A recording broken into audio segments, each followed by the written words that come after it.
What are the main arguments against determinism? Have you ever wondered if our choices are truly our own, or if everything we do is already set in stone? This question leads us to the intriguing topic of determinism. Determinism is the idea that every event, including our actions and decisions, is determined by prior causes. This concept raises significant questions in moral psychology and ethics. Let's break down the main arguments against determinism. First, one of the biggest concerns is how determinism challenges moral responsibility. If every action is predetermined, can we really hold people accountable for what they do? This idea shakes the foundation of how we think about blame and praise. If someone commits a crime, it raises the question of whether they should be punished for something they had no control over. Next, let's talk about free will. Determinism suggests that our choices are not truly free but predetermined. Free will is often seen as essential for moral agency.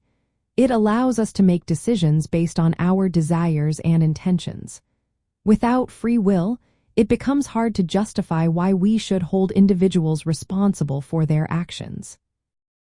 Another point to consider is how determinism complicates the moral evaluation of actions.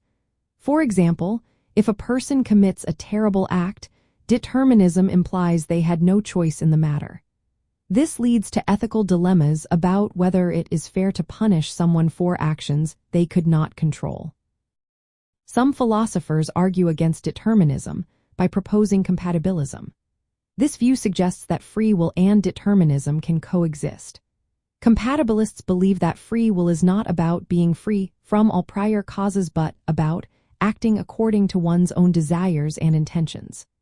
This perspective tries to reconcile the idea of determinism with moral responsibility by focusing on whether actions align with an individual's character.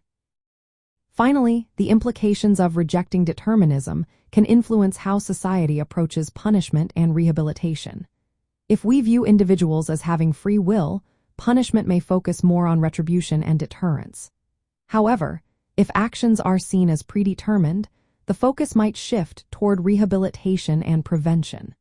This means changing the conditions that led to the action instead of punishing the individual. In the context of ethics and morality, these arguments highlight the challenges that determinism poses to our understanding of moral responsibility and free will. They encourage us to rethink how we view moral agency and the ethical treatment of individuals based on their actions.